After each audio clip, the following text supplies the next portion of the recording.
Listen, 17 years ago today, I released my first and only album as KEV.O. Lovolution, the Urban Alternative. Why Lovolution? Well, I was obsessed with Lenny Kravitz at the time, but I didn't want to be that obvious with my tribute. Gotta play it cool.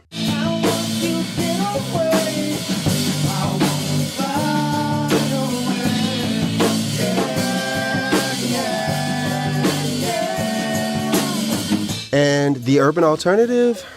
Because what we were creating didn't really fit neatly into the prescribed subgenres of the time. I don't even know if urban alternative was a thing yet, but that's how I saw myself in my music, an alternative to what was being offered on urban radio. This project was so much fun to make. I remember nights laying on the floor of the producer's home studio, scribbling lyrics and ideas into a notepad. I was also a student at Howard University, working part-time, teaching, and gigging while we made this album. So naturally, I spent an embarrassing amount of time sampling every energy drink I could find to determine which one would keep me awake without making me feel like my skeleton was trying to escape my body. I think 5 Hour Energy won. Not an endorsement, just documenting history, eh? One of the highlights was getting to work with Yazara. She was and still is one of my favorite artists. I wish we had BTS footage from those sessions, but maybe there's something beautiful about the fact that those memories only live in the minds of 3 people. I just wish we had been able to give that record more shine. And that brings me to the complicated part.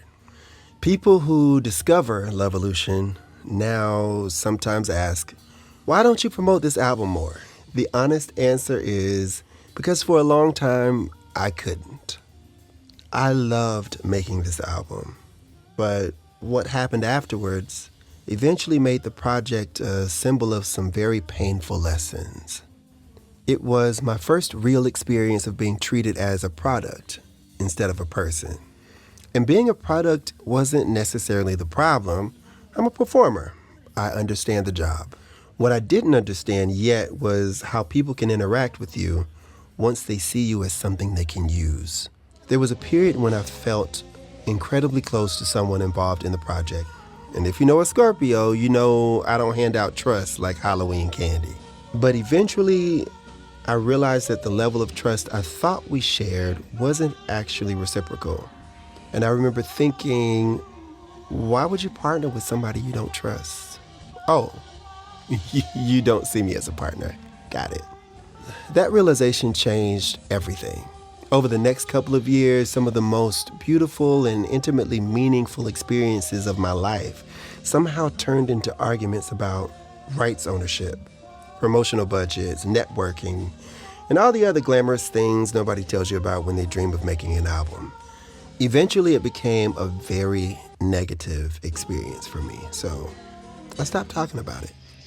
For a while, there was honestly a lot of pain attached to this record. Maybe someday I'll tell the whole story and name names. But 17 years later, I'm much more interested in the lessons. I learned that I was right about a lot of things. I also learned that there was a whole lot I still needed to learn about myself, and consequently about people. Some people are living inside an inner narrative that looks and sounds nothing like yours. Some friendships simply run their course.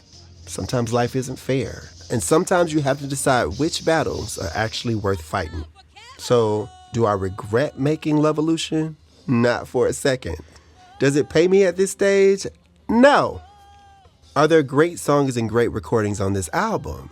Absolutely. Every time I hear Don't Say, I'm reminded of how brilliant it was to put Ayanna Gregory's voice in those background vocals.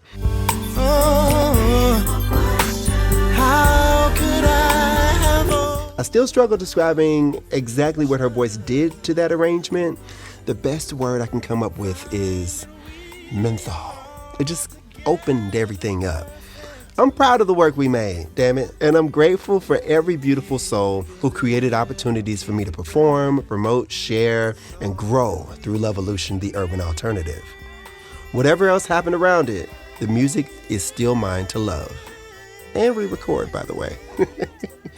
So here we are, 17 years later. Cheers to Lovolution, the urban alternative, and cheers to the kid who made it, because he had absolutely no idea what was coming next. Let me know your favorite song from the album. Put it in the comments.